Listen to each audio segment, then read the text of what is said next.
Right? Hello, hello, hello, hello. It's 365, right? I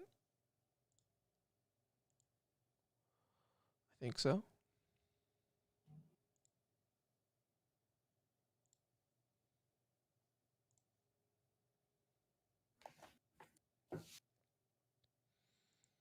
All right. I'm ready whenever you are.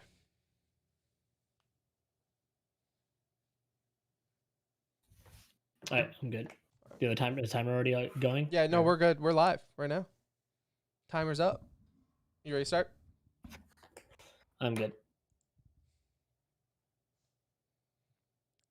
Welcome to episode 365 of the Center Ring Esports podcast presented by Philly Esports. And this is going to be the best episode ever because we have a lot of catching up to do. Anuj is alive. He didn't die from his illness, which was not COVID. I was going to. Not COVID, though.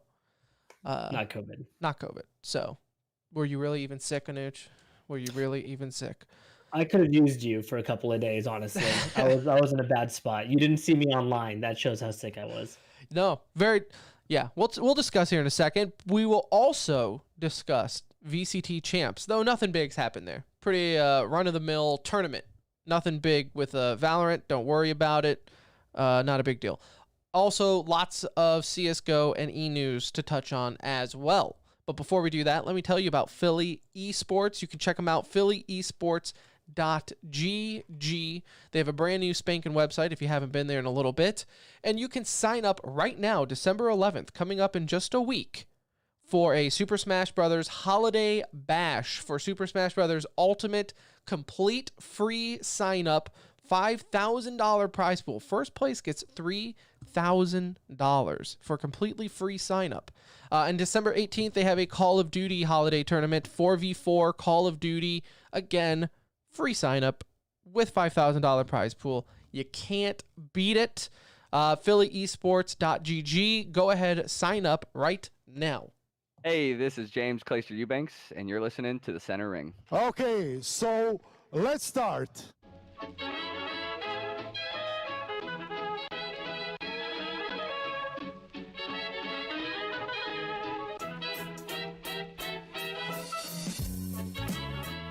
Hello, everybody. Hello, and welcome. Welcome back to another edition of The Center Ring, aka TCR, aka your favorite esports podcast. This is episode 365, coming to you live and or pre-recorded from an undisclosed location. The date, December 6, 2021. The time, 8:59 p.m., officially 1 minute early. So don't say we never spoiled you. Go ahead and check us out on Twitter at The Center Ring. Join our Discord. The link is in the description there. If you want to be a Patreon, you can go ahead and do so and just support the show. Let us know you love us. And we'll love you back. The website's dead. RIP to the website until we figure out what to do with it. But for now, rest in peace. Like, I feel like you can get a hold of us in other ways. You can probably figure out how to do it. A show of hands, how many of y'all were listening to the podcast through our website? Only through the website. Only through the website. Oh, man. How will I ever find you guys now that you don't have the website? Tell us if we look less professional now, though. That's what I'm curious. Like, do we not look legitimate anymore because we don't have a website? Yeah, I don't think that's what's holding us back. I don't think so either. I don't think that's what's holding us back. But check us out at The Center Ring. Follow us. You'll know everything you need to know then. My name is Tim. I will be your captain for this journey into esports. And alongside me, as always, is my best friend, my brown friend. It's Anuj. What's up? You're alive, friend. Alive. I'm happy to be back, man. It's been I was going through the notes and I was like, oh my gosh, all of this has happened in like the past 2 weeks here. Is it 2 weeks? It feels like I feel like we have so much to catch up on right now. Lots to catch up on. So let's make the small talk small here so we can get into some esports action. Real quick to answer chat, Solius, if I pronounce that correctly in chat, asks if we guys played any Final Fantasy 14. The answer is no. That's the short answer. No, I have, but I do I've not play. played it, but I have not been playing it recently. We were playing New World for a while there after we stopped playing WoW, and now that's also kind of come to a grinding halt. We talked about Final Fantasy. I don't know if I'm ready to jump back It's into not my style. Yeah. I know it's a great game. Like, I'm not disputing that. Yeah. I just haven't made that jump back in. Maybe we will. One day. One day. One day. So there's that. Anuj, you were sick last week. Not COVID. You always have to tell people nowadays when you're like, man, I'm not feeling well. It's not COVID. Got to follow up with that. But good to see you back. Good to see you alive. Kid got sick the week of Thanksgiving, so we ended up canceling Thanksgiving and ended up just eating fast food. Essentially, I say fast food, takeout that day. So that kind of was a bummer. And then he passed his sickness on to me, which I appreciated Sunday night as I was getting ready to go back to work. Ended up being sick Monday, Tuesday. Feeling better by Wednesday, and then full go, But it was a rough couple days there for sure. Just in time for the Philly Esports Halo tournament, which we did partake in. As I tell people, if you flip the standings upside down, we came in first place. So we were tied for last, though. It's not like we were just last place. No. But it went about as well as we thought. To be fair, first off, GG's in the chat for Philly Esports. What a hell of a way to kick off their Halo events for Halo Infinite. You had pro teams, plural, involved. You had the Status Quo was in there. Kansas City Pioneers were in there. Not to mention you had a super team with Renegade and Saab or Saab, however you want to say his name. Renegades from Cloud9, Saab from G2. Like, you had legit, and then on top of that, you had us there. So, I mean, you had some real pro gamers in this tournament. Okay. And let's not forget about Reality Check, the team we played in the first round, Tim. Reality Check had Pseudoth 1 and 2. The twins were playing. For those of you that don't know, there's old school pro players that are getting back into Infinite. Yep. When I say getting back, that makes it sound like they were like not here all along. We felt that wrath, Tim. They knew what was up. They were awesome. Nothing humbles you.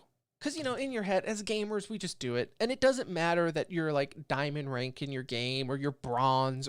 It doesn't matter what rank you are in a game. Whether it's an Onyx with us. Right. We have, which isn't saying much in Halo Infinite. But, like, let's say you play Counter-Strike and you are Gold Nova 1, right?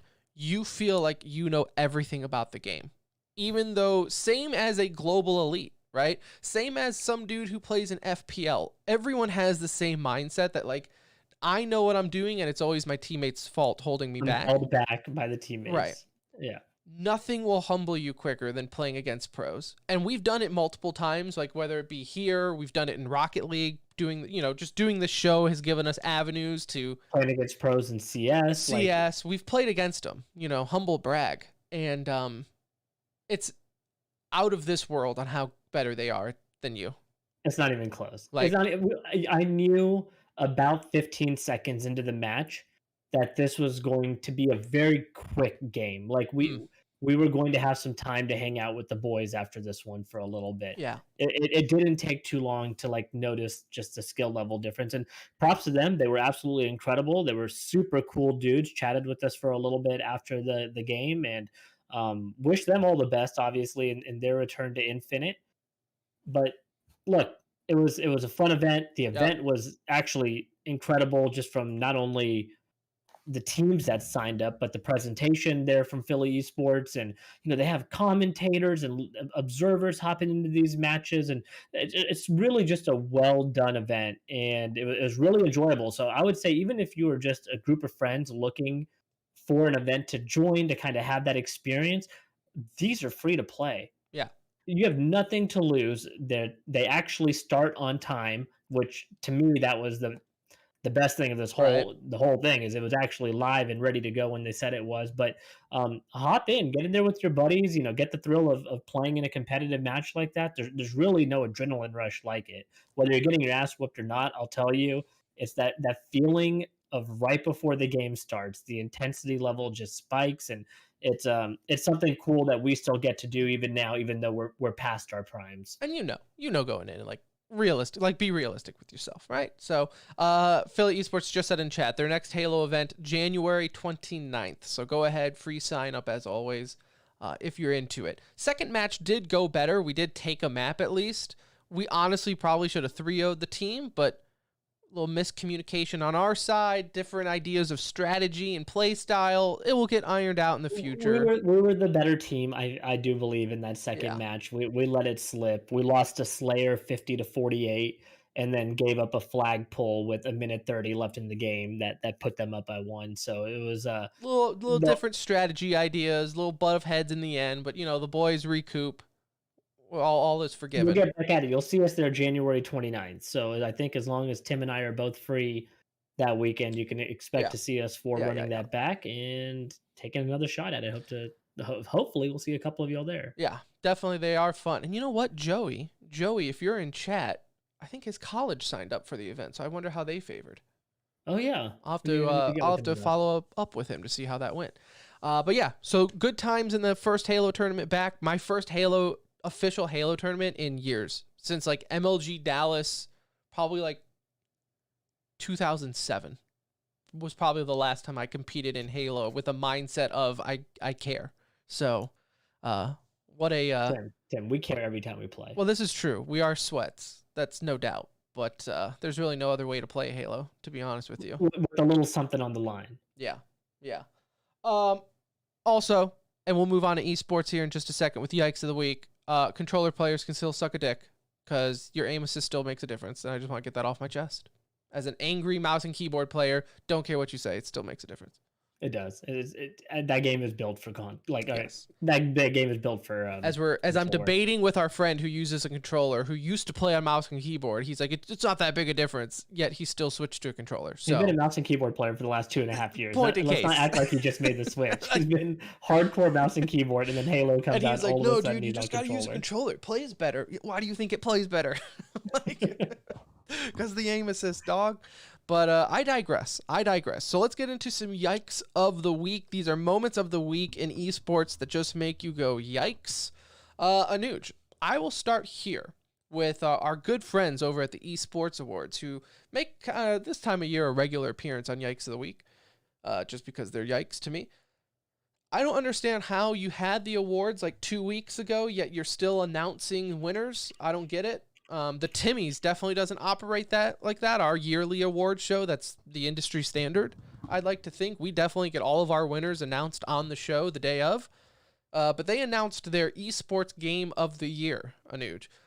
Seems like a pretty big award you won at the show. So again, I don't understand how this is happening 2 weeks after, but I digress. What did they announce at the show if they didn't announce this? I don't understand like, this. You're an esports award, like content creator, merchandise, cosplay all of this the other year, stuff, but sponsor of the year, but you don't announce esports game of the year. You're the esports awards, but you don't award the esports of the year.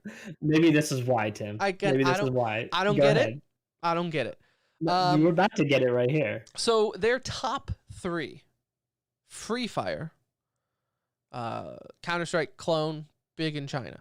Okay, so you start there. That's the kicker. The other two, to me, are normal, but go ahead. League of Legends and Valorant. So no CS.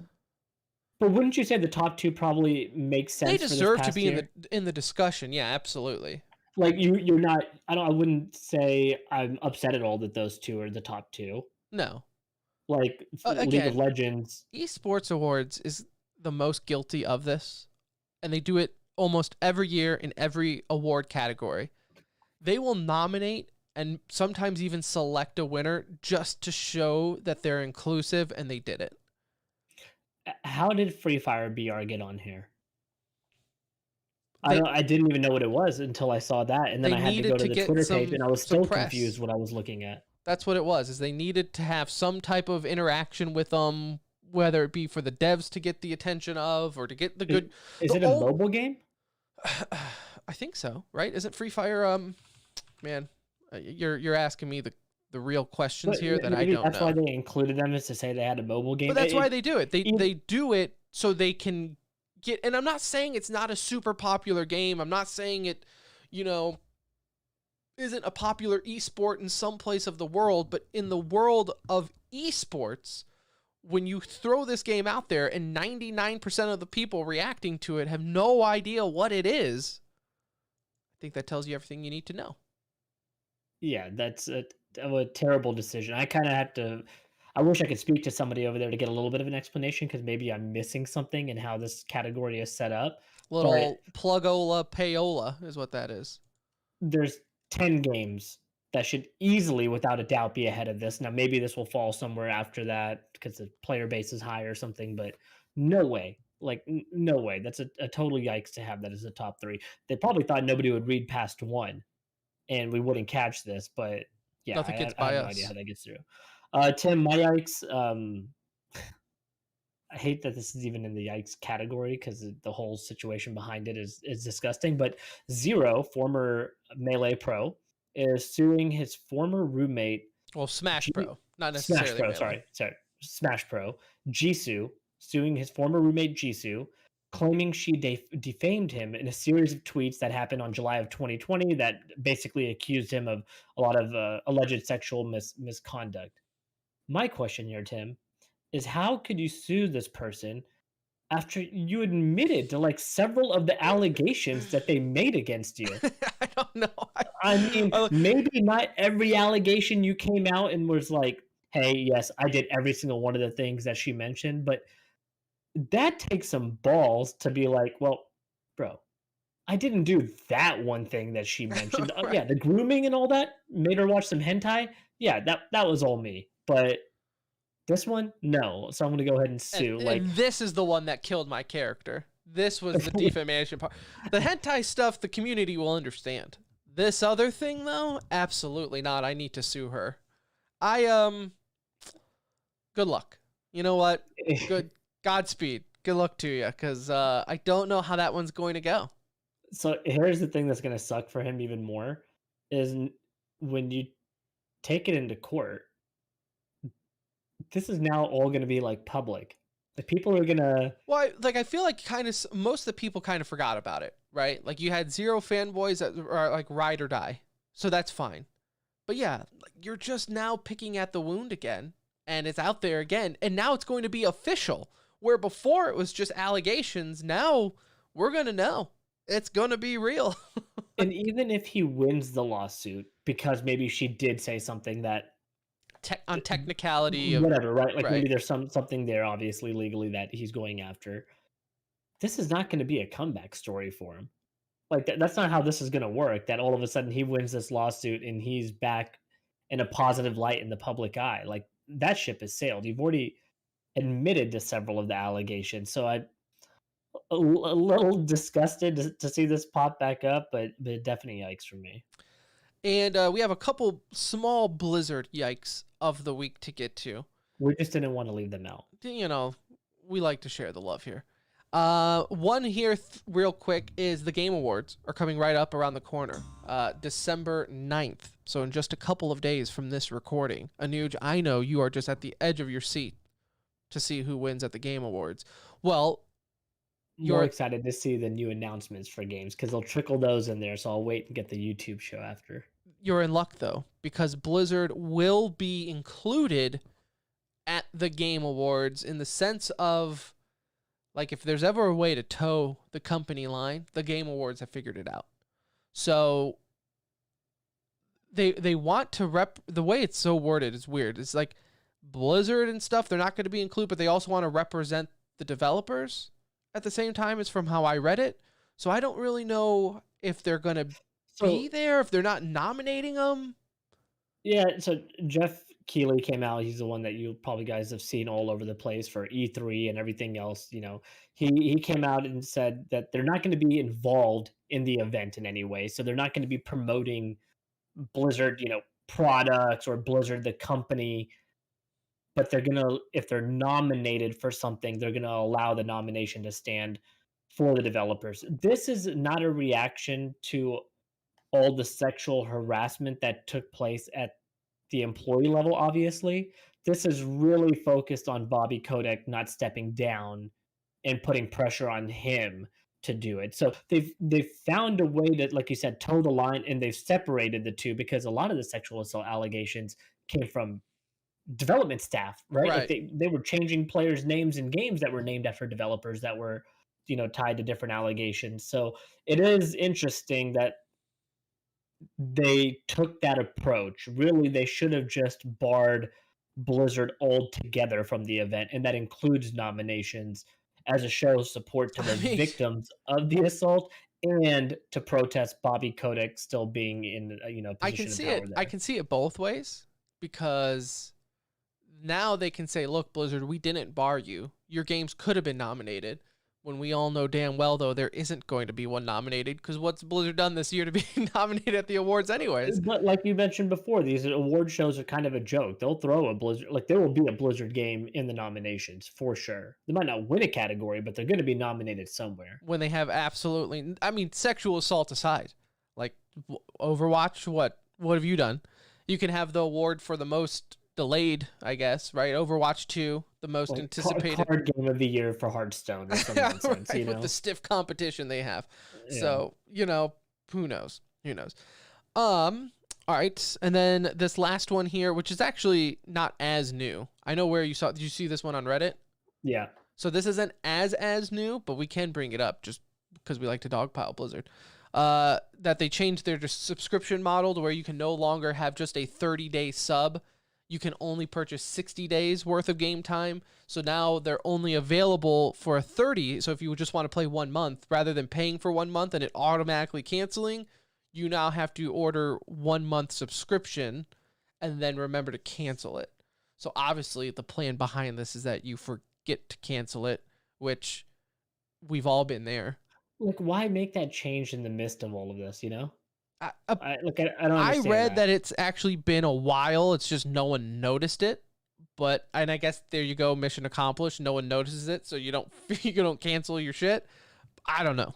I don't see the harm in whatever. It's just another one of these things that companies do that it's not consumer friendly. So why do it? But then again, I'm not a multi-billion-dollar company, so don't tell me what to do. All right, so there is Yikes of the Week. We do have a good dude of the week, which will also lead us right into some CS talk, right? We're doing CS and then VCT. That's what we said? Yep. So that will lead us right into some CS talk. Anuj, this is your good dude of the week because it's my meow meow of the week. Your meow meow of the week. What the hell is that? I just think it's a real meow meow move. Okay, so this is coming from the event we just had, which was the Blast Fall-Winter Finals. World Finals. World Finals. You had it's not the main event though. It's not the championship. No, you're right. This Blast like has the my brain. Blast- I think Blast it's the has my Blast brain Winter. in a pretzel. They do. It's completely okay. It's the Blast Winter something, whatever. Blast Winter Finals or something, because they still have the World Finals coming up. I thought this So was the we call it the fall. Blast Winter Finals that just took place Whatever. in Denmark. The Blast So- event that just happened. If you watch that event, props to Blast, first of all. Badass. Amazing. Event. They are absolutely incredible. I hope they get a major off topic anyways. You know what? So, On topic for what you just said, I hope they don't get a major because they don't need a major. They don't need Valve's fingers messing with their stuff. They are. It's just too good. They do too They good of a are a job. major in my eyes. We should have. We'll discuss this later, but let me plant the seed right now for you. What if I said we have one major a year, we have the Blast, and then some other big event, and have the CSGO Triple Crown? Yeah, but you The issue how do you is say and Cologne. How do you leave one out? Both of those have to be included. right. Maybe Blast gets Cologne or Cat. You know what I'm saying? Like maybe the okay. Blast. Those, yeah, those ESL But you're events. not gonna get right. You're gonna have to have Yeah. too many people playing nice. It's not gonna happen. But in a perfect world, that's what I'd want. Either way, Blast did an amazing job though. Like really, really spectacular event. So this was here in Denmark. Astralis obviously being the favorite in the sense of crowd favorite here. You would think Heroic might have some fans. It turns out everybody in Denmark is an Astralis fan. Does not matter change of players, what's going on. Like it's Astralis is the Cowboys of Denmark, and that was very evident at this event, Tim, because anytime somebody else made even a badass play, crowd was completely silent. So bad, in fact, that when Machine was on stage with Vitality, he was talking about Shocks in a positive light, as you should. Dude is a legend. He was talking about Shocks, and the crowd started booing. And this is while Shocks, again, is on stage right next to Machine. Machine pauses right there, looks at the crowd, basically goes off on them, telling them to respect the game. You can root for Astralis when they're playing, but root for frags when they happen. If it's a good play, respect the good play. You know, we're just here to see some good CS. And so I appreciated him doing that. I think booing Shocks while he was on stage was kind of the unnecessary part. I don't have a problem with you booing an opposing team during matches and all that. I do not want that to be gone. In fact, I would say that was a good home crowd for a change. Most CS crowds are fairly diverse in the stadium. You know, that was a Mm-hmm. genuine good home crowd, but I didn't like them booing, Shocks directly to his face while he's on stage when they're talking about some of his history there. So props to Machine for stepping in and kind of putting an end to that. I appreciated his passion behind it. I could see what he was trying to get across. I don't know if he really did to that crowd, but appreciated him taking a minute to kind of go out of his way to do that, because that's not something that you see happen all too often. So I'll say this. I love Machine. We know this. It's not a hidden fact. I love the man. So much that I even told him, I yelled at him one time at DreamHack that I love him, and he said he loves me, and I felt like we shared that special moment together. However, I love the booing. I love the shit talking, especially like you said, the fact that it's in Denmark, you have the home foul. I felt like the booing was tasteful, like it was at the start of introducing them, then you do a quick boo, and then you move on. And I felt like Machine's reaction was maybe a little bit too trigger happy. Like, it's like, bro, what do you want them to do? This is the enemy team in a home team territory. Like, this to me was beautiful. If Aaron Rodgers started talking, I would never stop booing. He wouldn't get a word in if I was in the room. And that's what I was trying to think of when I was writing this down, because I was genuinely thinking of it from traditional sports fans' view, right? It's uncommon for a stadium to be like Right. And I do, that biased, so it feels unusual in the and I world of think that might Counter-Strike. be what it is, where he's like, hey, this is esports. We don't do this. I don't know why people have this thought that video games is like the kumbaya of all sports. Esports and video games, we're the most toxic crowd out there. Like, what are you talking about? Go watch Like, a Gears event. You know, I mean, like, it's not just the crowd; the players are also yeah, that like, way. You know, what do you mean? Like, yeah, you can celebrate it still, obviously, sure. And I think, for me, that's part of the booing of it, right? If I was Shocks in that sense, you only boo the people you hate, in the sense of like, you're so good, I hate you for it. So therefore, I'm booing your ass, right? Like, I wouldn't hate Aaron Rodgers as a Lions fan if he sucked, right? Like, I don't like, we hate love him. Trubisky or, anyone else who was on the Bears. Like, I'm not after Andy Dalton right now because he's in Chicago. I don't care about Andy Dalton. I'm not going to boo him because he sucks. I'm booing Aaron Rodgers, right? I'm booing Shocks if I'm in Astralis and in Denmark. Like, that's sports. That to me is part of the beauty of it, and the shit talking, and just for Machine to be on stage and say that, I felt like it was a little hall monitor-esque, right? Like a little, It was for like, sure. He's That's why you don't see that happen that often, right? Like, right. how often do you see the commentator or Yeah. host, go out of their way to do that? You right. don't. No, yeah, I would say it's a good dude attempt, right? It's just, for That's what we can me, call it. I'm okay with that. A it good fell dude attempt of a booing. little flat. The intentions were there, but at the same time, just let the home crowd boo. Let them have their fun. All right.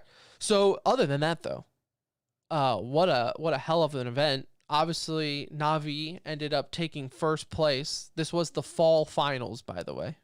I'm reading it right now. It was the falls, not winter. I think winter is just the world finals. Sure. So whatever.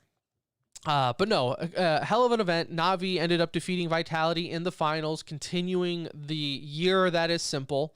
But that being said, just to talk about Na'Vi to start off, because it's obviously going on 2 weeks old, so we don't have to break down every little detail.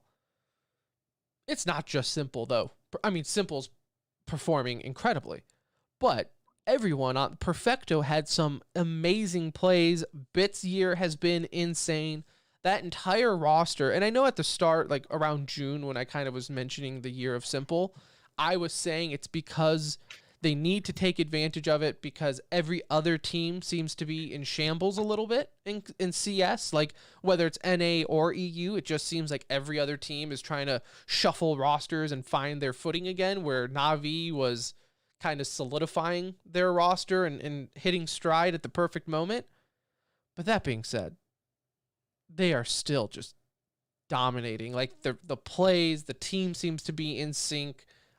Just not like we talk about eras. I almost want to say we're like one big event away. Like if they win Worlds, we can almost call this Navi's year. I don't know if era is the right word, but yeah, Navi's year is the better way to put that, because like the era part of it would be just this should just be the start, right? Like what they've done over the past few months should be like the start of what they're capable of doing. You're right though. This is a time for them to capitalize, because it does feel like talent is pretty spread out right now. We don't have another super team at the moment, and not to say that Navi's not built like a super team in the sense that they didn't go out and just hire a bunch of young guns for hire that were already all stars before they came there. Most of these people grew up within the system, and really when they were picked up, a lot of these players were like, is that really going to make much of a difference for them? Is that, is this really going to work? Does Simple just have to there carry? were talks of Simple might be leaving. Yeah, like that was the potential, right? If it didn't turn around for him, and here we are, a year later, and they're by far the best team, and they proved that again in this event. They didn't have a tough time. It really didn't feel like, Heroic gave them a little bit of a scare by taking a map off of them. Vitality was able to take one off of them in crazy fashion because it was on Nuke, which broke their 28, 30 game win streak on Nuke. So that was really surprising, but they comfortably beat them on map 3 to win the event. Navi just really played the game at their pace, controlled the event, and it was a deserving victory, right? Like, what could you say? Nobody else really, they were also, mind you, playing Vitality's quote unquote old roster that's still active at the moment, even for IEM winner. But Vitality's on the verge of, making major changes here. So they make it to the finals kind of unexpectedly, I think, for a lot of people. But even then, like you said, all these other teams were kind of dealing with some sort of turmoil, right? Look at Liquid. Yeah, so Liquid's it's a roster that perfect team to bring up, because I actually want to ask you as a NIP fanboy. You just mentioned Vitality's roster. They're on borrowed time at this point. Like the work pretty much said, hey, we're going to fire you, but we also need you to work your 2 weeks. That's pretty much where Vitality's roster is at. Liquid, we're hearing so many rumors going around, Stewie and Elijah calling out people and things like that. Stewie's off the roster, Fallen's off the roster, but they were still playing. So they're checked out, right? Like for all intents and purposes, the Liquid, they're playing with house money, yeah, right? So they're not checked out in the sense that they're not playing well, because they're actually playing pretty decent CS, but they're playing no pressure CS. right. So it's like whatever happens, we'll let the cards fall that way. They're taking some games, which has been impressive. Yeah, if there was ever a moment for Stewie to try a 360 no scope, this is it, right? Yeah. So when NIP loses to them, are we judging that as, well, you lost to Liquid, it's a pretty good roster? Or are we judging it as, you just lost to Liquid, who is about to blow up their roster? No, NIP had a terrible event. That was a bad loss. You can't lose that event if you're NIP. Like, there's no way you should let that happen. And if I know S-Tag still relatively new to the roster, so sure, let's build that as an excuse. But like, I would be concerned because Rez hasn't been performing at the level that Rez needs to perform at for them to be really good. Device is, I don't want to say Device's true colors are coming out, but Device was also starting to show that maybe he was also part of an elite system, right? With Device being the capstone piece of that system, but it was a 5-man system there. Like everybody played a role and everybody played that role really well on Astralis. So it's not like if Device did not have the most amazing game, you could rely on Dupree, you can rely on Magis for these guys to pull their weight. You don't really have that on Nip. And so if Device is supposed to be looked at the savior and you're realizing that maybe that's not the player that we need to have the right type of talent around him, I would be sweating as a Nip fan, and I am sweating. I'm rooting for them. I mean, I want to see them do well, but I'm also looking at this like, man, these are some really tough losses. Like you can't lose in the major the way you did and then follow that up with a rebound and blast, one of the biggest events so far, and follow that up with a first round exit, essentially, if you want to call it that, right? Losing in Right. winners and then losing in first round of Yeah, I lowers. mean, Like you went 0-2. You're out. that can't happen. And you look across the pond and you see Astralis in this event. And Boy. granted, they lose to Vitality in that upper bracket game, right? After 2-0ing Nip. Okay, so they made Nip look real bad with the 16-7 win, and then the other one I think was OT. But then you have Astralis over here, making a push into the consolidation final I to get know. third place. I And joked about it when Astralis announced their pickups of Config and Blame F, saying like, what a rebuild, right? If you're an Astralis fan and you were like, the rumors were flying everywhere that the roster's going to get blown up and, your core is going to move away and what's going to happen, and you lost Zonic, this legendary coach, and, oh my God, so the Astralis is done, right?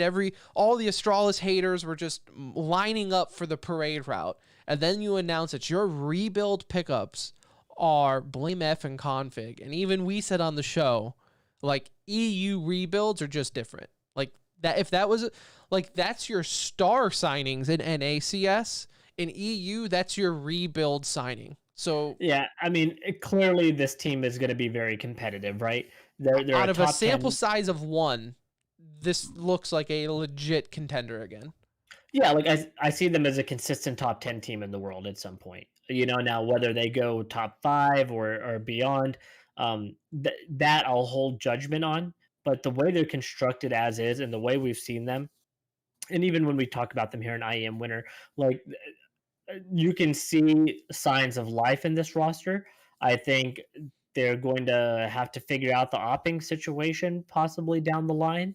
But the roster as constructed to me is a top 10 consistent roster. And then, in that event, obviously doing that in front of the home crowd must have been pretty special, right? Like they made an awesome run. And I think what hurts them the most is losing to a Vitality roster that is about to make a major change themselves, right? They probably wanted that back, to get into the finals and then lose to Navi themselves. But that's probably the only thing that hurts there. But they will have some time to grow here. And so switching off, same game, different event. These narratives will switch up a little bit because with IEM Masters going on right now, the playoffs are just about to start. Well, I guess the semifinals of the playoffs are about to start December 11th. So here in a couple days, we have some of these teams that we were just mentioning that we felt were a little bit on the struggle bus, like Nip, right? Were able to correct their mistakes, capitalize on knocking out Liquid in the lower bracket finals of their group, advancing to the playoffs, which I think, again, as you were just mentioning, that's huge, right? Is it huge in the sense of, wow, you just defeated Liquid? No, because just for my same point of why the first loss was so bad, beating them, I think, also gains very little. I mean, it's a moral victory, I guess. But as we just said, Liquid, they're playing with house money, right? If you shake them a little bit, I think mentally they're done. They're out of it. Yeah. Right? So it's like when they start going downhill a little bit, I think it's easy for teams to pounce on that. But as a team like Nip, where you should be performing, you have to pounce on it. So it's good to see that, Blast Fall didn't work out for them. The Major didn't work out for them. But at least they're ending the year on a high. I think they need to show a little bit more in this event personally, right? So they did get that first big win against the Strawless. They needed that. I think they needed to rebound from the 2-0 thrashing that they just took in blast from them. So that was a good win. Then you go out and lose to Vitality 2-0, right? And both games were blowout games. That's one of those, again, we just talked about Vitality, but they're still playing with the old roster in this event. And so like you want to think that Nip's new and current, fun roster here should have an opportunity to beat them, and they fell flat. They go out and beat OG, not an impressive win. I think OG is just an overrated team at this point that they can't pull it together. You beat Liquid, and then you get a little lucky in the quarterfinals here with the draw because you easily could have been playing Vitality again. Probably didn't get them because they played already one time. And then the other option could have been Gambit. You didn't get them, which I think Gambit would have given them a very tough matchup. They ended up pulling Godsent in the quarterfinals. And not to say Godsent's not good, but they made a pretty heroic run here, right? They beat Heroic, they beat Big, and then they find their way obviously into the playoffs because of that. And so I want to see how they do against G2. This is going to be a tough matchup for them. You got to think G2 playing without Nexa, adding Kenny S in this event. You're playing with, again, a lineup that is not quote unquote at their best, right? And so I think this is an important match to give them a little bit of confidence, make it into the grand finals. If you lose there, so be it. But really, even the opponent on the other side is Vitality or VP. Like, this is a very winnable event if you're Nip. And I think that's how you close the year out on a high, is pulling through at the win. I think anything short of that, with what we know has taken place and who's in the playoffs for this event, would feel, again, pretty disappointing if I were them. And they have a quick turnaround time because even just looking very off or very close into the future, starting December 14th through the 19th, you have Blast Worlds, right? Which has pretty much very similar lineup, actually. Damn near the same as fall, right? And it looks like most, if not all, the teams from IEM will be there. Gambit, Heroic, Na'Vi, G2. It's like the same exact teams. I wish these rosters were like in their complete form or something, because this feels a little bit rough coming up for, like, you have a Liquid team that Lord only knows that's going to be their last event together. So what are you going to get from them? You have Vitality, who I believe will still be playing with their old roster. So that's a little bit of a bummer because it's only a 6-team event or 8-team event. So two of the teams are kind of in disarray, and I feel like that's going to be a Na'Vi trophy again for another 500K to cap the year. And, good for them, because right now, even as it stands with Na'Vi, I saw this fun fact, and I saw you put it in the notes, is that BIT has made more prize money in 7 months, so this year, than Edward and Zeus did in their 17-year career. Now, that's not to say Edward and Zeus sucked. It's just to show how much esports has really grown, right? That's all time. it shows, the right? prize Is like money how is just much, nuts. Edward and Zeus were playing in major events that paid $10,000 back in the day, and that was and that was big dog money huge. at that point. So that was huge. This is just to show how quickly, and I say quickly, however, the last 5 to 7 years, just this game itself has grown, and these prize pools are absurd. Granted, Na'Vi's been on one hell of a run in the last 7 months, so it was good on his part for coming in and helping push that the way he did. But yeah, that's kind of insane. 17 years versus 7 months, and you've topped them in prize money. Kind of want to reach out and give Edward and Zeus a hug. Maybe give him a, what's it called? I'll ask you after the show. Zeus is a what's the major winner, to, Tim. Like when you have to go back and pay someone. IOU? No. Well, yeah, we'll say IOU. An affirmation? Oh, sure, whatever it is. But it's basically, yes, where you go back. Get fancy with me, and you pay someone for things. Anyways, good to see Kenny S again though. I miss Kenny. Really, Kenny S really needs to be is. playing.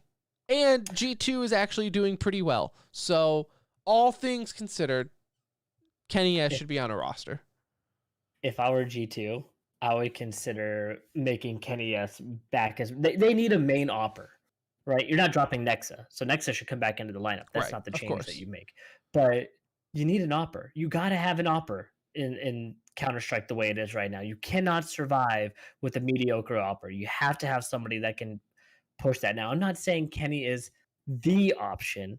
I'm just saying I would like to see him as that option because it is fun to see him playing. You know, the way we look at Shocks, Kenny S, these guys are all in that same legendary category, all off. Like you Right. enjoy these moments that you get to see these And legends I play was gonna towards say, the I end mean, here. really, looking back, that era of CS, I mean, there's not a lot of players left, right? I mean, all things considered, right? The Kenny S, we just said that whole Navi roster's gone, right? From Guardian, when we Edward, all started them. this show, Counter Strike is the landscape is very different. Yeah, the VP. 90% of those players are not playing No. anymore. And speaking of a legend in Counter-Strike, kind of the first one of this new age of Counter-Strike, as I'd call it, is Rops. And I just want to take a moment. Normally, this time of year, Mouse would be cleaning up right now, dominating the scene. For whatever reason, Mouse just always decided to perform towards the tail end of the esports calendar. They forgot, I don't know, maybe they haven't looked at the calendar, maybe they haven't realized it's about to end, but Mouse has sucked. Like, just straight up have been bad. And now you're starting to hear the talk once again. And I don't know how much I believe it, just in the sense of I feel like that org would do anything to keep him. But now there's talks that Rops is looking elsewhere, or the team is looking to shop him elsewhere. Although I wouldn't blame him at this point. He's been with the team since 2017. Hasn't worked out for him. They've been very close, right? We even talked to him when he was here for ESL Pro League one year, when they were like number 1 and 2 for like the majority of the year. And he even was like, it's not really a real 1 and 2 though. Right. Remember that conversation we had with him? You can check it out on our YouTube, the interview with Rops. You know, he even said back, 4 years ago, that we're kind of second best in the world because all the other good teams are playing like crap at the moment. Just wait for them to catch up and we'll go right back to 10th, right? That's the way it is with this roster. And if he was talking like that years ago, I can only imagine that wound has festered into his brain at this point, and he's either looking at that org saying, dude, what is with Astralis getting config and blame F, and I'm sitting here with nothing? Like, you gotta give me support here. Like, where is our rebuild? Where is this action going? They have a full international roster. It's not like they're trying to pick and choose, from one nation or, anything like that, or one language specifically. So they're obviously willing to open the door to any offer. And here's Rops, a star player still to this day, 21 years old. And I feel like his talent is just getting wasted at this point on Mouse. Yeah, I don't see why they would shop him. I can see why he would want to leave. But you're right. I mean, you hear the callings out there, right? I think there's a very vocal fan base out there rooting for Rops to play somewhere else. Where that somewhere else is, I really don't know, right? Because he's not going to go to one of the teams that's a full national team. Like, that's just not going to happen. So then you look at international rosters, and that leaves, could Nip find a way to make a move to get him in there? Could FaZe? FaZe probably makes the most sense, as it does for any international player that's looking for any player looking for an international team. But that's really it. Like, maybe the Liquid rebuild, but why would he go to a rebuild if it's not a full EU roster? Like, I don't see him wanting to team up with NA players at this point. Like, that doesn't seem to be in the category for most. He's not that far done with his career. No, give he's it a trying few to more get a years. championship, right? Give it a few more years, then he'll sign with an NA roster. Like, it's not like he's going to be like, oh, Stewie and Tarek and Stanislaw want to get together and make this run. Like that's not going to happen. So I don't know. Options are fairly limited. It feels like it's kind of phase or nothing. And I would love to see Twist and Rops, play together. That would be awesome. But options are just limited. So I don't know. Maybe we'll see some crazy stuff happen here after Blast. That's kind of when I think we'll see a majority of our changes take place. That's when contracts come to an end at the end of the year. So we'll probably be able to talk about this at the start of the year because I'm sure there'll be some loud rumors going on at that time. Yeah, absolutely. Because this has been anything but the time of year for Mouse as they are continuing to struggle. And I believe as far as I can tell, their year is done anyways. So only time will tell as far as what happens with Rops.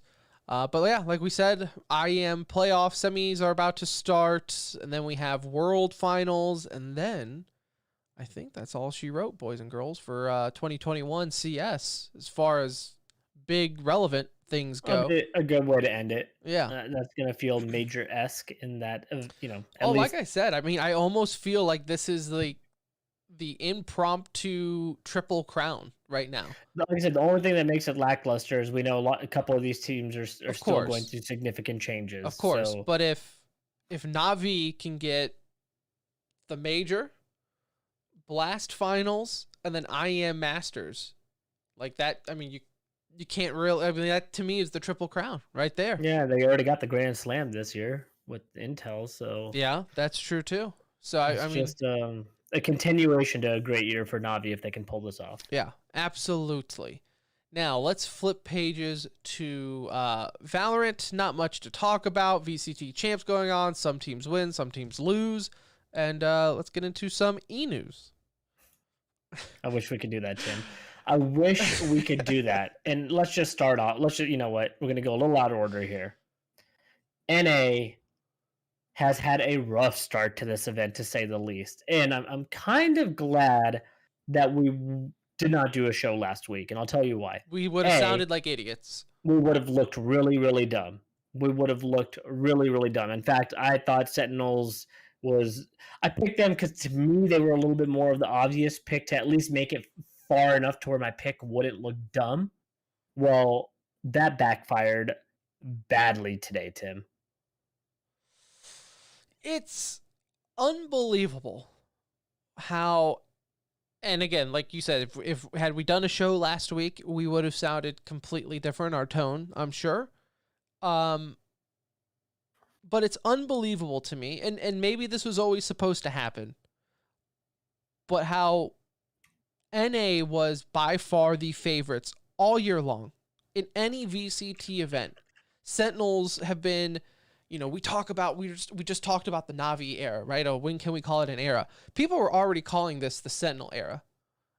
An era. I always said we've they always need to win champions to get to be considered in our era. defense, we've always mentioned, you don't have an era winning one big event, international event, and then dominating your own scene. That's not an era. You're a favorite. You're a good team. The target's on your back. It's not an era. But you have these dum-dums in Valorant who love to blow things out of proportion and call it an era. It's not an era. And even now, looking back at it, I mean, it wasn't even a year. That you can't even say the year of Sentinels, because honestly, getting eliminated, going 1-2 in Group B, which honestly, looking at it, we all said Group B was a very uneventful group, just given Furia, Crew, Liquid, and Sentinels. Like, even saying that out loud, I still can't believe Sentinels is eliminated going 1-2. But I think that almost negates everything they've done all year. Like, it sounds harsh, and I get it. And like I said, looking back, maybe this was always a ticking time bomb for NA, because the NA scene is made up majority of, tier 2, almost made it CSGO players. They performed very well in Valorant at the start. Now, clearly, the rest of the world has caught up, right? And we're being exposed for it. And is this a trend? Is NA now on the downslide? We still have Cloud9 and Envy to make up for it. But if things don't go right there, Nuge, we're looking at a dark, dark ending to what was a very bright future for Valorant NA. I mean, I got to be honest with you. I think I only see my gut tells me only one NA team is making it through to playoffs. Like although I feel like we should win both of those matches, I also saw Vision Strikers play against Fnatic and look pretty damn good there. So it's not going to be a walkthrough for Cloud9. Like they're really going to have to bring their A game.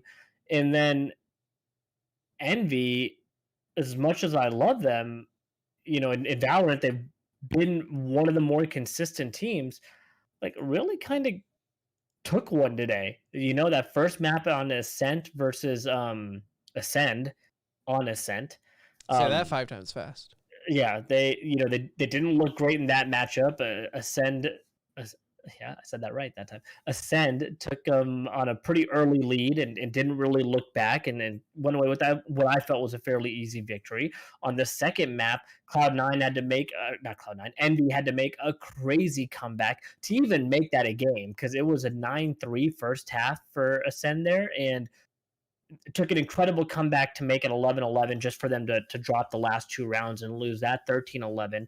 So I'm worried for both of these teams. Now, I think Envy has the easier path to make it through. They should beat X10. And they've already done, right, which they've already beaten them once in the opening matches, so at least you have that to go off of. Yeah, like, that is true. Yeah, they did beat them in the opening round. I feel like that should be another cakewalk for them, but I don't know. I feel like the NA players are sweating. I think they're breaking to the pressure a little bit right now. Now you've seen Sentinels fall, and that's definitely going. If you don't think that's going to be in the back of their minds, you got another thing coming. The only reason I'll give Envy a little bit of a pass is, did you hear about the situation with Victor, Tim?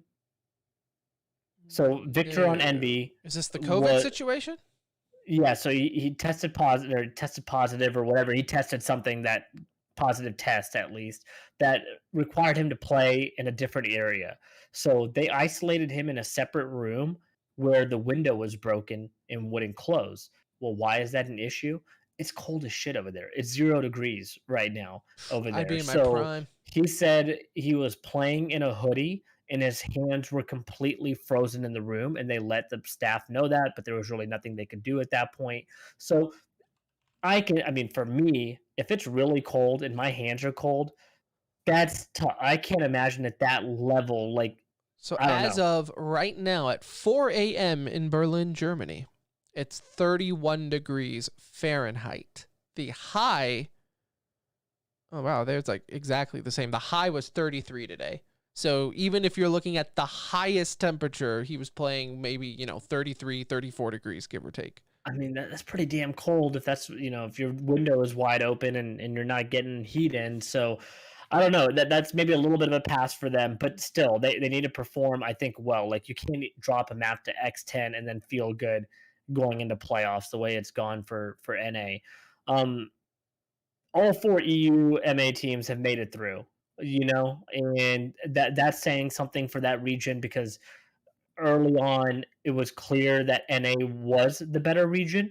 I think we can turn around and say it's clear that EU is the better region at this point in time in the event, right? That could change.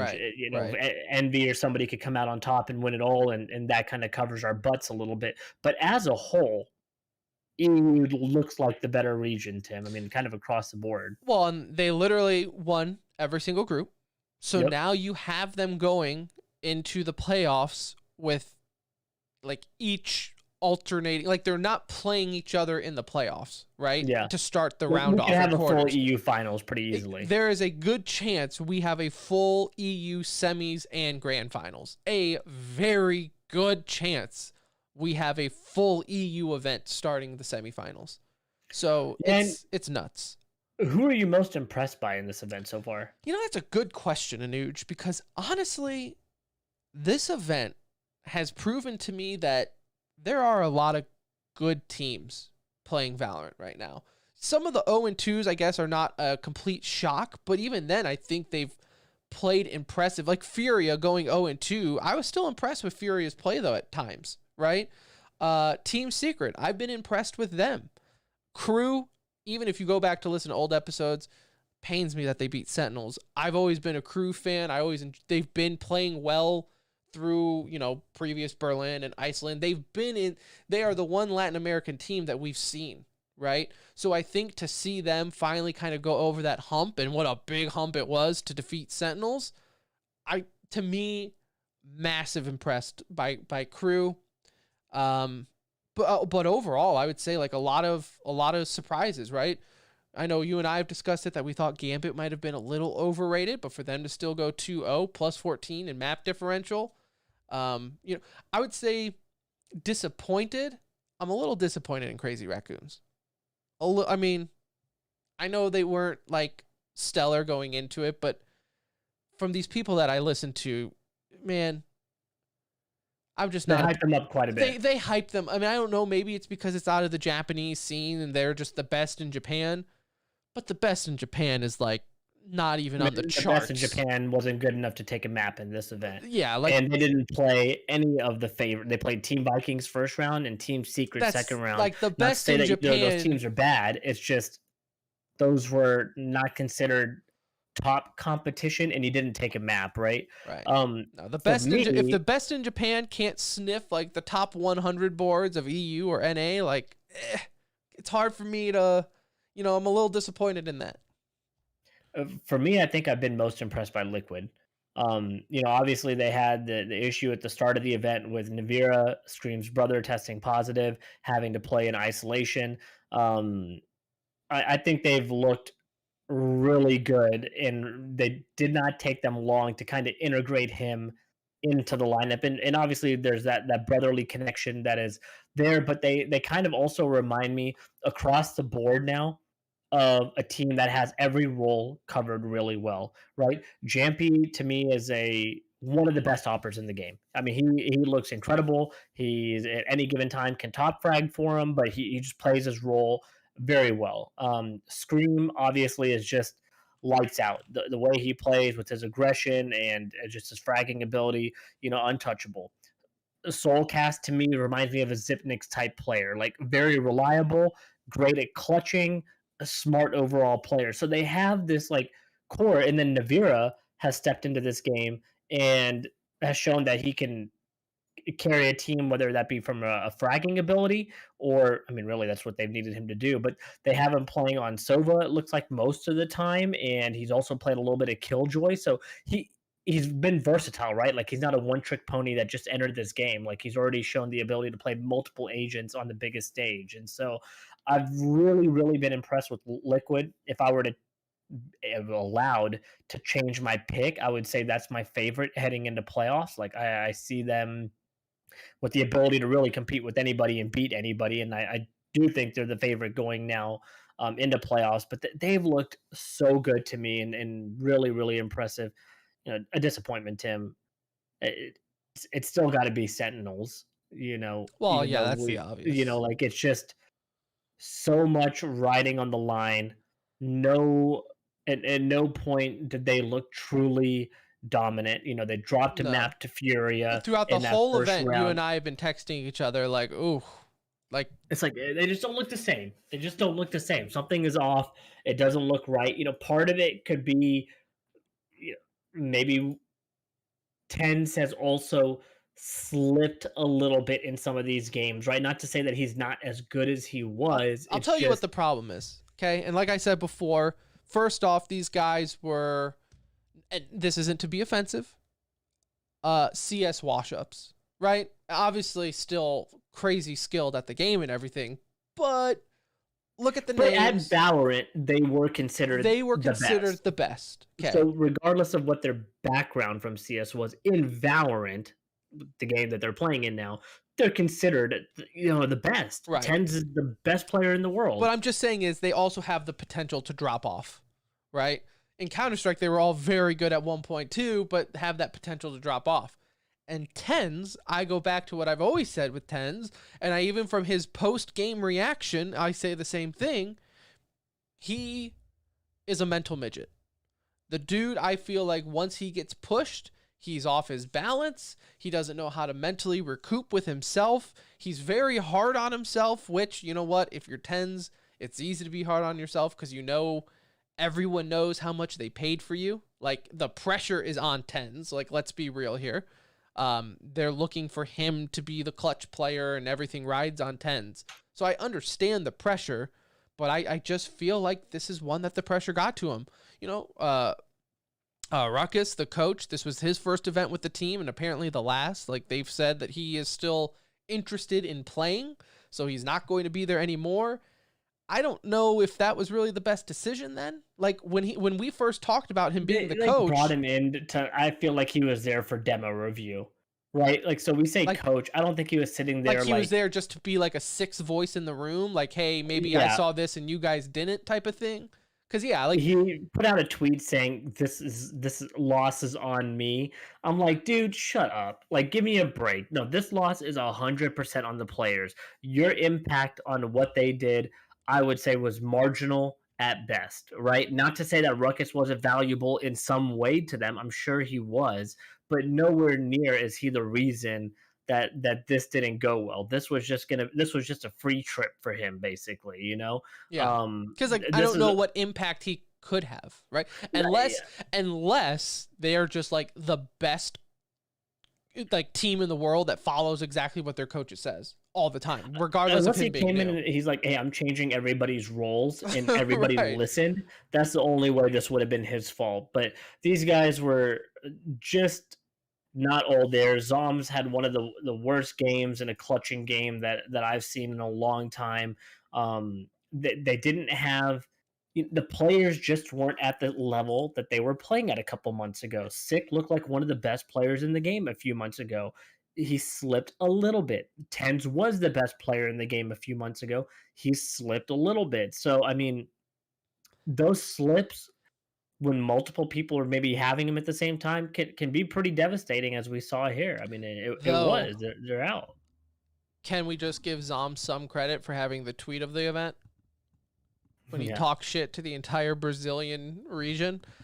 Gotta love it. Look, win or lose, you gotta respect it. As I already said, I love the shit talking. And then for Furia's CEO, co-CEO, to come out and tweet saying, like, this should be a punishable offense by Riot. Bro, give pot calling kettle black here, dude. Like, did a Brazilian really just say someone should be banned for talking shit?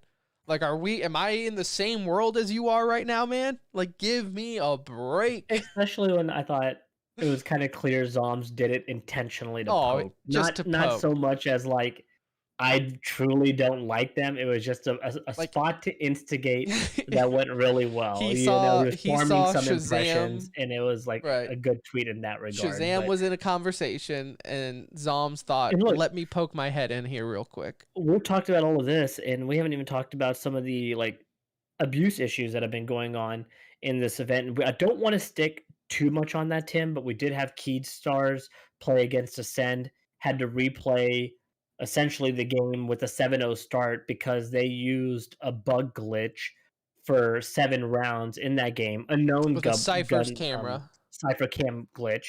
And the whole community is upset at like how we're reacting to the Brazilian scandal that took place here. And I say, like, Tim, that was a known glitch. Like, why would you do it on the biggest stage? So yes, should they have fixed it? Yes, they should have fixed it before the event. Dude, this is video games. Like, it's been there since day one. I don't understand why people are like, well, that's Riot's fault. Well, bro, there are a lot of glitches and bugs in games that we know are there. The point is like, this is video games. There will always be something. Even if you're a team and say you discover a new spot to put a camera or fanatic boost or something, right? The pixel walking in CS.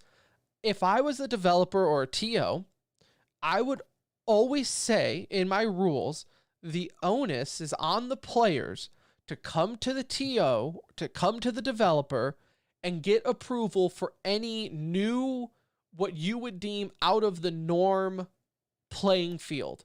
So whether that's you finding a new spot on the wall that you can jump on and sit on, but there's not a ledge there, you got to go to the TOs to get permission to use it first.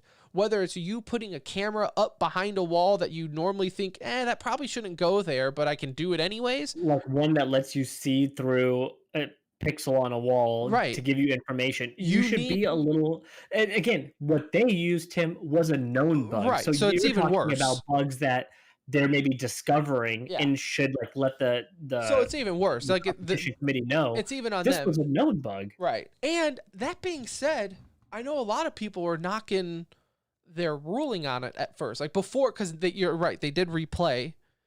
Originally, though, Riot said, okay, they were going to take the L on all the rounds that it was used, plus 1 round for economic difference, right? And then ultimately resulting in Ascend winning either way. And then they replayed and Ascend ended up winning anyways, right? I didn't hate the first ruling. That sounded fair to me. You used a known bug, you forfeit the rounds that you used the bug in. In fact, I thought that was pretty generous that they didn't just make you forfeit the entire match to begin, or that map to begin with, right? So let's say you used it for 1 round, but it was a huge round.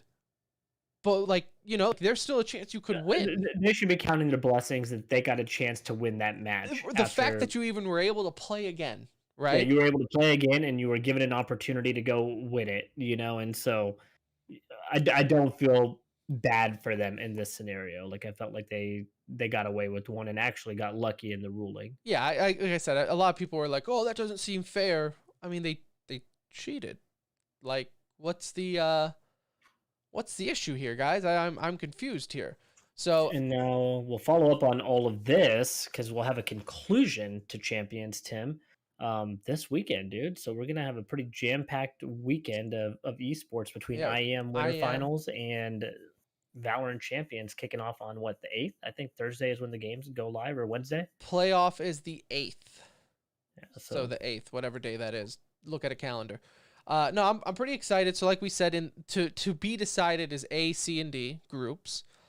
Envy versus X10, Vikings versus Secret, Vision Strikers versus Cloud9. So we'll see who goes there. And the winner of that matchup is going to be playing Liquid.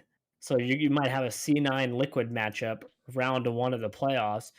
For Envy, if they win their matchup, they're going up against Gambit. So they better be prepared. You're going to be going up against probably the 2 favorites to win this event in the first round of the quarters. Side notes of the event that I just have in my notes: the tech pauses in Valorant are unlike anything else. Like a lot of them. A lot of them. Like a lot, yeah. And they're long. And they got them playing in these, like, I don't know if you've seen some of the rooms that some of these teams are having to play in that are under strict protocols. They're like in a little closet is what it looks like, with 5 computers. So I'm a little disappointed actually in the backup plan for, like, you what's think in a taking place backup here. plan in a known pandemic, the backup plan should be pretty solid. Like, it shouldn't Yeah, be. they could have done, like, I don't know. It looks pretty shoddy on stream to see these guys sitting in what looks like a large closet. I don't want to be the party pooper on the stage. A lot of people say the stage is awesome. It's great. I think it's just a giant screen on the floor. Yeah, it's not cool. It's not bad. It's not anything cool, like crazy though. But people are acting like they like just reinvented the way you do stages. I'm like, it's a giant TV. That's all it is. And then the rest is CGI, it looks like. There's that takeaway. Another takeaway, and I'm gonna sound like a big jerk for saying this, and I'm aware of this. Boaster sucks the life force out of me. It's hard pill to swallow if you're not a fan of Fnatic, I feel. He drains me. And I know that's me being a big jerk saying that, and everyone should love him, but he's a lot. He's just a lot. That's all. That's all I have to say. Seems like a very nice guy, but he also seems like he would wear me out after 5 minutes of talking to him. Mm-hmm. It's just personalities, I guess. So either way, should be a good setup for playoffs for champs. Despite the fact that we might not have any NA, it's kind of crazy. It is crazy to say that, Anuj, that we might not have a single NA team in playoffs of champs. After the year of Valorant that we've had, where NA, like we were even like saying after Berlin the first time, right? Like, oh man, why does EU get 4 spots? NA should get like 10 spots. We have the best teams in the world. And now here we are, that we might not get a single one in playoffs. We'll get one, Tim. We're going to get one at least. Have faith. And Nothing's then we'll get guaranteed at eliminated this first point. round. Nothing is a guarantee. Might not have anybody compete, even if we get both of them in. We might not have anybody after the first round of the I playoffs. mean, yeah, that's one. Like, let's just count our blessings. Now this feels like CS all over again, where we're just happy. Doesn't it? Like, here we are. It's just so disappointing. So, like, we just want to make playoffs. Can we please just make playoffs? That's it. Like, it's so sad that we were just puffing our chests and Sentinels completely butchered it for everyone. Sentinels had a plus 13 map differential and they're out. That just shows, like, when they lost, it was just... got the crap kicked out of them. Well, it just shows, like, they were just so close, and it's just like, you guys should have just finished it off. Like, you guys could have just finished it off, but obviously that. Oh, one other takeaway for this event. Fracture has to be the worst map in FPS history. Like, whether you're playing it, whether you're watching it, Fracture is an awful map. Have you liked it? I have not liked one round that I've watched on Fracture at this point. And I don't like the strategy behind the map. I don't like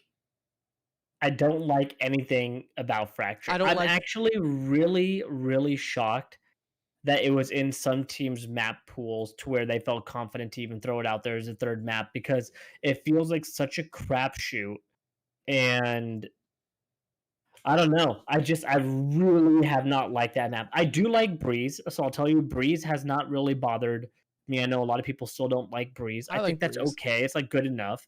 I do not like Fracture. I don't like Fracture. It just seems like the play style on it doesn't suit like exciting play. Like because the way the map works, you know, you can't necessarily rotate right away. Right? So it's like you constantly have one or two guys sitting on the opposite bomb site just waiting, because it's like, well, they could swing around at any point. They could take the zip line and get halfway across the map in one go. Like, you can't have that quick rotation, or you are rotating, but you're rotating around the entire map, right? Like, there's no real shortcut. You're taking the entire map away. And then at that point, though, the other team is also running halfway through the map. And then it's like, it's just, I don't know. It just doesn't fit that pro style. I don't know. I don't like it. I do not like it. It's going to be hard for me to like root for that map at any point during the playoffs. I really hope there's no decider games on that map. You got 5 other maps to choose from. Let's pick some of those.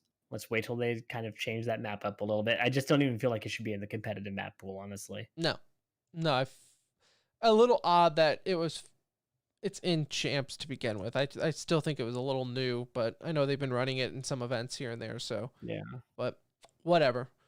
It will be an exciting playoffs. That's why Sentinels lost.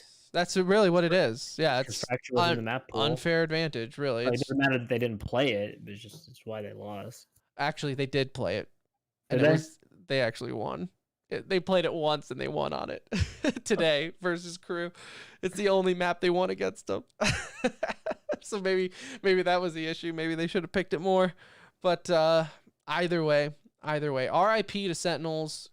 Send good thoughts and vibes to Tens and friends. All right, so there you have it. Some VCT champs talk. Oh, one last note. Still no suits. We're still dressing like we're borderline homeless on stream. So that's the Boomer Hill opinion that I'm willing to die on. That you're at champs. This is supposed to be like the Super Bowl, $1 million, whatever the prize pool is, and we're wearing hoodies. Like, it's all streetwear. We're wearing hoodies. Yeah, we're wearing hoodies on stream. It makes me die. Yeah, I still don't like that. Like, either. I know my present look wouldn't give you the vibe that I give a shit as I'm wearing my tie-dye and sweatpants, but if I went to $1 million tournament, best believe I'm at least putting on a button-up and a jacket. Yeah, I mean, yeah, like just kind of dressing the part a little bit more. Yeah, just a little bit. It almost feels like we're trying too hard to look cool. Yeah, no, that's esports in a nutshell, though, right? Yes, that's all esports is trying hard to look. They've stolen everything else from Counter-Strike. Go steal this too. I know, right? You got guys like Blue rocking Rainbow Six Pro League with a $5,000 Gucci belt. Meanwhile, in Valorant, we're wearing a torn up hoodie. Like, come on, guys. Come on. All right, so there it is. That's all the VCT champ talks we got. Let's talk some e-news. Some quick hits to get through that we didn't have time to discuss. In CSGO, as we said, the Blast, or actually, no, we forgot to mention this in the CSGO talk. We didn't mention this part. But the Blast World Finals will take place without a crowd. So Fall took place with the crowd, which was awesome. This will not have a crowd because of COVID concerns and all the new stuff going on, which this was actually, I guess, the players said they knew about this. Like because tickets hadn't gone on sale. Like Right. in the event's pretty close, and like still no ticket sales or anything around So, there. So it sucks, but what are you gonna do? here we are, a year and a half later, still talking about the same shit. Yeah. Complexity part ways with Peacemaker, so that was like what? Another jersey to the collection. A couple months. Like he That wasn't on man's that got team a at all. jersey collection better than anybody I've ever seen with his own name on it, which is legit. Still love to get him on the show. Although Peacemaker, I will give you this, my friend. This was not your fault. No, The complexity was done. he joined a before you sinking joined. ship.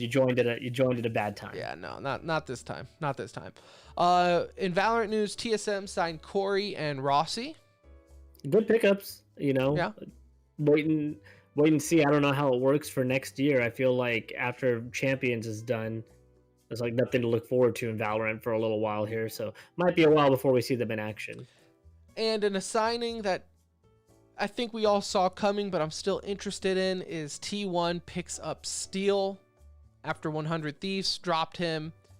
I like, obviously it's Steel, so you like the pickup. Like, he's not a bad player, not a bad IGL by any means, but T1 has been such a lackluster roster of it hit Valorant with the first pro signing with Brax, and it was just like, it looked like such a strong team on paper, and then it just never really came out the gate. And so, do I feel like Steel is going to be the signing that turns it around?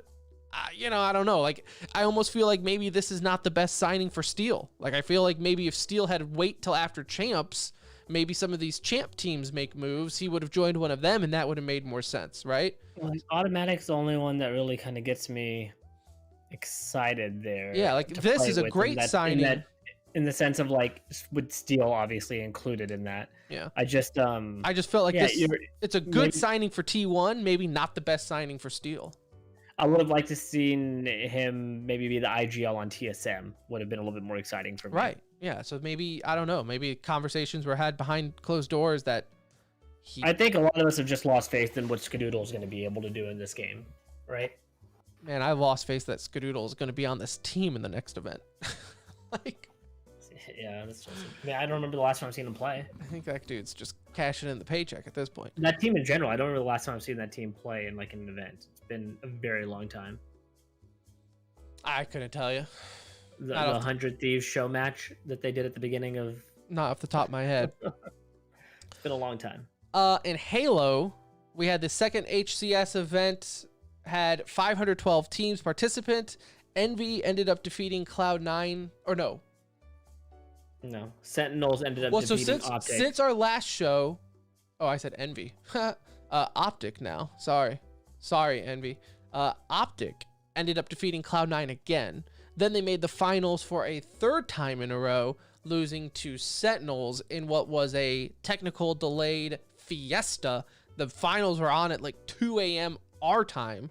So I guess no knock on them, right? Like, I guess you just take that L and say, whatever, dude. Like, it was 2 a.m. But Optic is looking good. I still hate them. I still cannot root for them, but they are damn looking good. So yeah, I mean, that's become my de facto favorite team because Pistola was on our show. I know. I love Pistola. So and it I can't really do anything about that. Like, I'm gonna have to root for them. I'm still saying free merch would change my mind. Free merch. That is true. Some free Optic Halo merch. That'd be nice. Final Boss teases a comeback, so they opened up their Twitter again, and that's pretty much it. But we'll see. Hey, that's something. Look, that's even something. if it's just a brand, I don't even need them to be an official pro team, right? If they just come back as a brand with streamers to endorse Halo, I'd be all over it. Fun fact, before Alt went under, I mentioned to Nate, the CEO at the time, like, bro, you need to figure out who owns the rights to Final Boss, which at the time I believe was still Activision. I don't know who the thing was, is it was MLG who owned the rights, and then Activision bought MLG, but now that MLG is no longer a thing, maybe the rights went back to, maybe Sundance bought the rights back. I don't know. I don't know who owns the rights to Final Boss. If it's Activision, may God help us all, because we know that isn't going to be good. But I just said we need to get Final Boss merch. Never happened, but hey, maybe with old sale that they had this past weekend, maybe they can throw us a little bone here, if you know what I'm saying. Maybe we can finally get our money from them. We'll see. 5Gs or something. I don't know. We'll see. 100 Thieves Halo announcement, kind of a bummer. It's just close. They teased an announcement. I was hoping it was going to be like merch and a roster announcement. It was just merch. So if you're into that, if you're into that, it was sold out about 12 hours ago. So congratulations. And Sentinels, as we have said, win the Raleigh qualifiers and will take top seed heading into the major. Optic coming in second, and I think they've already said like it. I mean, the major's sold out. There's 500 something teams in it. It's going to be nuts, and that's coming up next week because the game comes out here in 6 days. So, looking forward to that. Halo, still enjoying it a couple weeks after the fact. So, still an awesome game as we discussed ahead of time. In FPS news, Splitgate announced that they will have their Pro Series coming up. $100,000 prize pool per season, weekly Pro Series, Challenge Series, plus relegations. Is it a little too late? Yeah, you know, I'm assuming there's a, you know, I watched a little bit of the pro scene this weekend just because I saw this tweet and I was interested, so I followed up on it. You know, the Splitgate hype came and went about just as fast as it did, so I don't know. You know, I still a scene for it, obviously, but yeah, you're right. Like the hype is. Like Halo's there. Like, what are you gonna do? Like Halo, you were built off of their back, so naturally, when they are back and they're peaking the way they are, it's gonna be hard. Yeah, my fear was for Splitgate is when Halo comes out, people would forget it, and it seems to be the case. In other news, next week we're gonna get a calendar in front of us. We will be announcing the Timmy's date next show. So that being said, if you have nominees. Or let me rephrase this. If you have award ideas, right? So if you have a category idea and nominees for that said category. So if you're going to give us a category, at least give us like 2 nominees that we can work off of. Preferably 3. A lot of people give us a nominee or categories, which I do appreciate, but then we got nothing for nominees. So it's just easier if you give us category ideas with the nominations behind it. But that normally... Or at least your winner in that category. Or, right, yeah. And then we can just throw in some, you know, retweet, clickbait categories, people for that. But yeah, so we'll know there. Typically, it's towards the end of the year, very early next year is when we do those. So that will be next show. Complexity signs 8 major athletes on the same day, including Leonard Fournette, Sean O'Malley, and J.R. Smith. I know a lot of people were freaking out over this. I say where have you been for the last 2 decades in esports? Because professional athletes have always been involved. 99% of the time, it's just to collect a paycheck so they can retweet something from the big org. So I don't give a shit. You know, it's impressive because Complexity is probably one of the best content creator orgs there is. They don't do esports though, I don't believe. They've yet to jump into that scene. So let me know when they're there, because as of right now, they don't compete in shit. They're spending all their money on athletes to wear their clothes, but nothing. Bro, they have no esports teams in any big game. They don't own any of the franchise teams. They don't have a CSGO team. They don't have a Valorant team. They got, I really don't even know what they have. They got a couple of sports teams. I think they might have an Apex team if I'm not mistaken. That's probably their biggest game that they're in right now. Like, come on, get back to me when you sign some. It doesn't even need to be a CS roster. Just get into a big game. Like, yeah, don't play yourself as an esports org and have no esports teams in any of the major games out there. Again, that's why when I saw like a lot of like Twitter outlets, it's always funny when things like this happen, because you always know the Twitter outlets who like say they're esports and gaming, and then when they get excited over stuff like this, I'm like, yeah, you don't know anything about it. Because when all your Twitter can do is retweet Tim the Tatman stuff, like I don't need that. Right, like it's just I like him. I'm not against him. It's just they're just not an esports org at this point. No. But keeping on the same thread of athletes and esports, Kenny Vaccaro, Former Longhorn. Tennessee Titan too, right? Well, UT, yeah. He played for Tennessee. He played for the Saints also. Yeah. But Longhorn, I didn't know that part. But anyways, retiring from the NFL to start up an esports org, which living the dream, if you ask me, because that's what I would do. Dude, he could have got another big payday though. He had one more big payday. Like I understand the move if you wanted to like get in. He just wanted in though. I think this was a man who was like, you know what? I'm done getting hit. I just want to play video games. So he started up an org, G1, Gamers First. They're already competing. I saw that they already have a Halo team.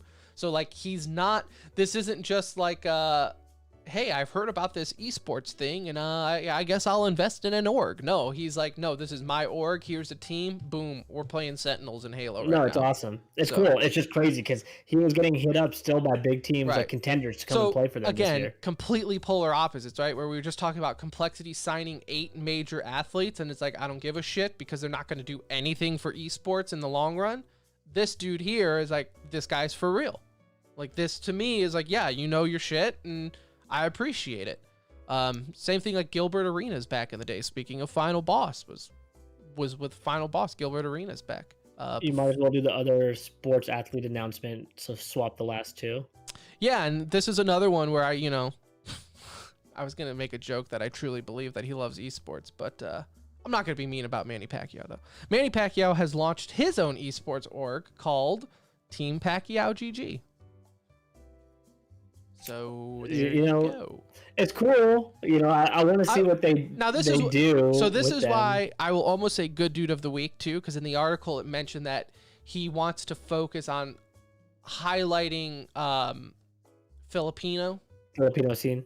That's what I kind of assumed he would do. And he's all about like community service and helping out his local areas. So that's why I said, like, I want to make fun of Manny Pacquiao for getting into esports when I promise you he doesn't even know what like a mouse and keyboard is. But he's such a good dude, and this is probably just to put his name on something that can help out local kids. So if that's all that comes from this, awesome. So a good thing. So for sure. I'm happy. And Pasha, speaking of athletes getting into esports, this is esports getting into athletes, as Pasha Biceps, former CSGO pro, current Team Liquid ambassador, will be making his fighting debut in High League 2, which is apparently an MMA mixed martial arts fighting thing in Poland. So yeah, the dude he's fighting is ripped also. I know Pasha's ripped. This other guy is like totally jacked up, so kind of want to watch this. I'm a little curious. I'm rooting for Pasha, but I'm kind of nervous for him after seeing the highlights other guy. Will be all over, the esports sub or the Counter-Strike sub, not the esports sub because the esports subreddit sucks, but the Counter-Strike subreddit will at least have it, I'm sure. So, I mean, it's always funny because I mentioned this in Discord, like when people always made fun of professional gamers, I would always show them like a picture of Pasha and be like, yo, look at this guy, he could kick your ass. Meanwhile, I'm still like chugging cheese puffs and Mountain Dew, so like I'm not doing anything to fight the stigma, but Pasha was always the guy I leaned on. So I really need him to perform well in this fight. We'll see. I'm rooting for him 100%. You got his hoodie. You can wear his hoodie for the fight. That's true. So there you have it. So good luck, have fun to Pasha in your professional fighting debut, February 5th, as I said. So find out where you can watch it and let us know, and maybe we'll do a watching party. That would be fun. So there you have it. That is episode 365.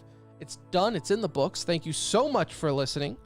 If you started in the beginning or tuned in midway through, skipped around, love you all the same. Go ahead and follow us on Twitter at The Center Ring. We do shows typically every Monday night. Post them on any podcast outlet that you might know of. So you can always check the podcast there. Join our Discord.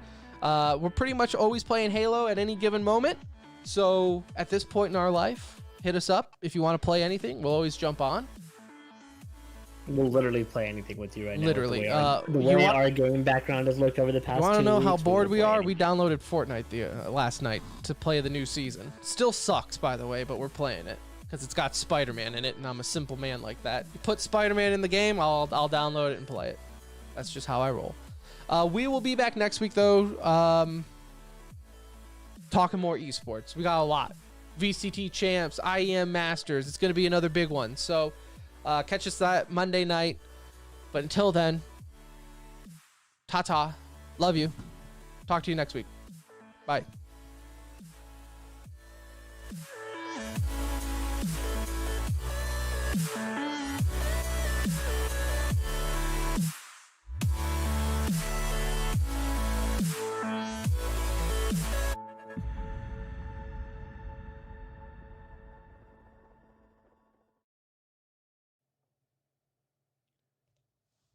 Okay. I was thinking for, well, we'll talk off stream for a second. For Timmy's. All right. Anyone in chat? Love you. Thanks for stopping by. Thanks for listening.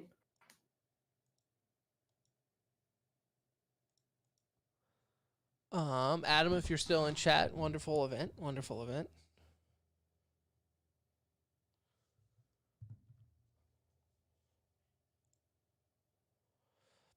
But I'm going to kill the stream so we can get to editing this. Everyone in chat, love your face. We'll talk to you. When do the Cowboys play? Next week. Are we doing a show next Monday? Let me check Kelly's schedule versus Cowboys' schedule. Cowboys are looks like Sunday for the rest of the year. Yeah, I'm good. Are the Lions playing Monday? Did they get bumped to Monday night after winning?